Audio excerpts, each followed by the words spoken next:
हाग्रामाया जे माने सान्थि माने माने सान्थि फैयाखै होननानै बुंदों।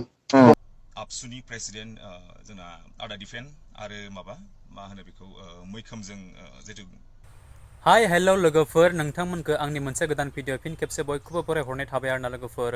थ' लोगोफोर बे समावहाय आङो नोंथांमोननि सेरावहाय मोनसे गोनां खबर लानानै फैदों आरोना लोगोफोर। थ' जायखियानो जादोला नोंथांमोना बे मोनसे भिडिअखौहाय सोरनिबा फेसबुकफोरावहाय सोरनिबा रादाबफोरावहाय इउटुब चेनेलफोरावहाय नुबायबो जानो हागौ। दानि जुगावथ' आथिखालनि जुगाव गोबां जोलै भाइरेल जाग्राखायो नालाय लोगोफोर नङा होमब्ला। थ' जायखियानो जादोला लोगोफोर नोंथांमोना जायफोरानोखि नुवाखै नोंथांमोना आंनि भिडिअनि गेजेरजों आंनि चेनेलनि गेजेरजों भिडिअखौ जोबजासिम नायलां अब्लानो बुजि मोनगोन। नोंथांमोना स्किप खालामनाल' नायनाङा आरोना लोगोफोर। थ' होमब्ला आं दायो बांद्राय गोबाव खालामबाय थालासै सिदा डिसक्लेमारखौ लागायदेना होलांनोसै नोंथांमोना नायलांदो।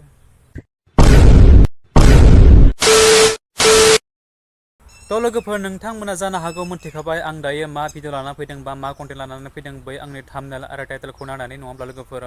थ' जायखियानो जादोला बे समावहाय नोंथांमोनाथ' दायो ससियेल मिडियायावहाय मानि थाखाय आरो मा खारननि थाखाय दावराव जागासिनो दङ आरो सोरनि थाखाय आरोना लोगोफोर। थ' आं बांद्रायखौ बुंनो थांनासै मोनसेल' बाथ्राखौ बुंनानै मोनसे भिडिअनि क्लिपखौ आं देखायलांना होगोन नोंथांमोना भिडिअखौ जोबजासिम नायलां। थ' दाखालि साननैसो आगोलावहाय ससियेल मिडियायाव मैखोमजों लोगोसे पुर्निमानि गोबां कल रेकर्डिं भाइरेल जादोंना लोगोफोर। थ' बेजोंनो लोगोसे मैखोमजों आरो जोंनि दुलाराय बर' फरायसा आफादनि जिथु आफादगिरि दिपेन बर' सारजोंहाय कल रेकर्डिं भाइरेलखौ खालामनानै होदों। सोर खालामखो आरो सोर मा माखो बेखौ जेबो मोनथिला बुंनो हायाखै। नाथाय बियो फेसबुकाव दायो गोबां भाइरेल जागासिनो दङ। थ' बेखौनो लानानै दिनै जन ब्रादारा मा बाथ्राखौ फोरमायदों दिनै गावनि फेसबुकनि थ्रुयै। थ' बेखौनो आं दिनै नोंथांमोननि सेरावहाय खोनासंहोलांनो नागिरदों। नोंथांमोना जोबजासिमल' खोनासंलांबानो जाबाय। दायो जन ब्रादारा बे कल रेकर्डिंनि बागै मा बाथ्राखौ लानानै फोरमायदों आरोना लोगोफोर। नायलांदों नोंथांमोना। मैयानिफ्रायनो आं फेसबुकाव नुबाय थादों जे जोंना आबसुनि प्रेसिडेन्ट जोंना आदा दिपेन आरो माबा मा होनो बेखौ मैखोमजों जितु अडिअ' कल जितु रेकर्डिं भाइरेल जागासिनो। स' आं बिनि सायाव माखासे खोथा आंनियाव सोंलु फैदों। जुदि बे रेकर्डिंआ सैथोमारबा बुहुत लाजिथाव जोङो सानदों जे माने हाग्रामा सार बुंनाया सैथोमार नामा दुलाराय बर' फरायसा आफादा बेसो इउपिपिएलखौ जोंना पलिटिकेल पार्टि इउपिपिएलखौ सालायो होननाया बे नंमारगौ नामा आरो जुदि नंमारगौबा जोंना पाब्लिकफ्रा जोंना रायजो राजाफ्रा मा सानमारो जुदि स्टुडेन्ट इउनियना जुदि माबाखौ पलिटिकेल पार्टिखौ सालायमारदोंबा बे बुहुत लाजिथाव खोथा जागोन आरो।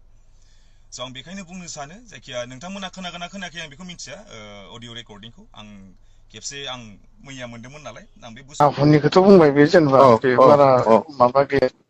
बै मोनसेखौ बुंदों जे सान्थि फैदों होनना बुंदों। माने बबेयाव सान्थि जादों सान्थिथ' जायाखै मोननै उग्रपन्थि जाबाय मा सान्थि जादों बे होननानै।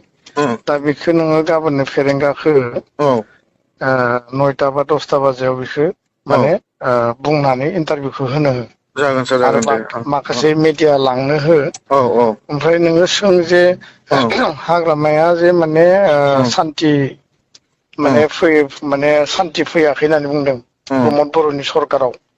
आरो बे बुंदों जे सान्थि फैयैनि माने कारना जाबाय मोननै उग्रपन्थि जन्म जादों। दा बेयाव बेनि सायाव मा बुङो बेनि रिप्लाइयाव फेरेंगाया बुंनांगौ जे उग्रपन्थि जन्म होग्रा मानसिया सोर होननानै नाम बुंनो दरखार गैया। उग्रपन्थिखौथ' जन्म होबाय बिनि आन्दोआव सोर दङ बिनि सायाव तदन्त जानांगौ आरो बे मानसिखौ जन्म होग्रा मानसिनि सायाव माने एक्सन जानांगौ होननानै। टप टु टप जायो नालाय आरो दा नोङो सासे सिबा आरो सासे एक्स सिफजों नांलायनोथ' दरखार गैया। नंगौ नंगौ नंगौ। बेखायनो बे इएमफोरनि लेभेलनिफ्राय आरो फेरेंगानि लेभेलनिफ्राय बुङोबा साबसिन जायो थारमाने। दे दा नोंथांमोना खोनानो मोनबायना रेकर्डिंखौ थारमाने जोंना आदा दिपेना मैखोमखौ फन हरनानै बा मैखोमा हरदोंना गाव हरदों बेखौ मिथिया। दा जोंबो खोनानानै बुहुत बोरैबा मोनदों। जों मा बुंनो मा मानो अडिअ' कल रेकर्डिंआ नंगौना नङा नोंसोरबो बुंहर। दा खिन्थु खोथाया जाहैबाय जोंना मोनसेल' जों बुंनो साननाया जुदि बे अडिअ' कल रेकर्डिंआ जुदि नंखायबा आदा दिपेना बेखौ खेबसे निउसाव फैनानै एकदम बाइट होनांगौ नंगौना नङा दा बे आरो थ' लोगोफोर भिडिअआ बेनोमोन निसय नोंथांमोना भिडिअखौ जोबजासिम जुदि नायलोब्ला थारैनो मोनथिखाबाय बुजिखाबाय नङा होमब्ला लोगोफोर बिथां ब्रादारा कल रेकर्डिंनि बागै मादि बाथ्रा लानानै फोरमायलांखो बा नोंथांमोनखौ बुजायलांखो आरोना लोगोफोर थ' जायखियानो जादोंला बे समावहाय आरो आंबो बांद्राय बाथ्राखौ बुंनो होननानै सानाखै जे जा बुंनांगौ बिथां जन ब्रादारना बुंलांखाबाय बिथाङानो फोरमायलांखाबाय कल रेकर्डिंनि बागै आरोना लोगोफोर जास्ट आं नोंथांमोननि सेरावहाय आपडेट होनो होनानै बा बेबायदि बाथ्राखौ शेयार खालामनो होनानै खालामनाय जाबाय थ' बेफोरबायदि बाथ्राखौ लानानै शेयार खालामनायाव नैबे बाथ्राखौ भिडिअनि क्लिपखौ लानानै कल रेकर्डिंखौ लानानै आं दिनै नोंथांमोननि सेरावहाय शेयार खालामनायाव आंनि फारसे माबा मोनसे गेना गोरोन्थि जादोंब्ला नोंथांमोननि सेरावहाय बयनावबो निमाहा बियो आरोना लोगोफोर थ' जायखियानो जादोंला नोंथांमोना जुदि नायनानै मोजां मोनदोंब्ला अननानै आंनि चेनेलखौहाय साबसक्राइब खालामदो लोगोसे लाइक कमेन्ट एन्ड शेयार खालामबावदो आरो जोबथारनायाव बै खनायाव थानाय बेल आइकनखौ दाबायना होदो जाहाथे आं बेफोरबायदि गोदान भिडिअ होयोब्ला नोंथांमोननियाव गिबियै नटिफिकेसना सहैनाय बायदि आरोना लोगोफोर स' थेंक इउ स' माच आरो नेक्स्ट भिडिअ फिन खेबसे लोगो मोनगोन बाय बाय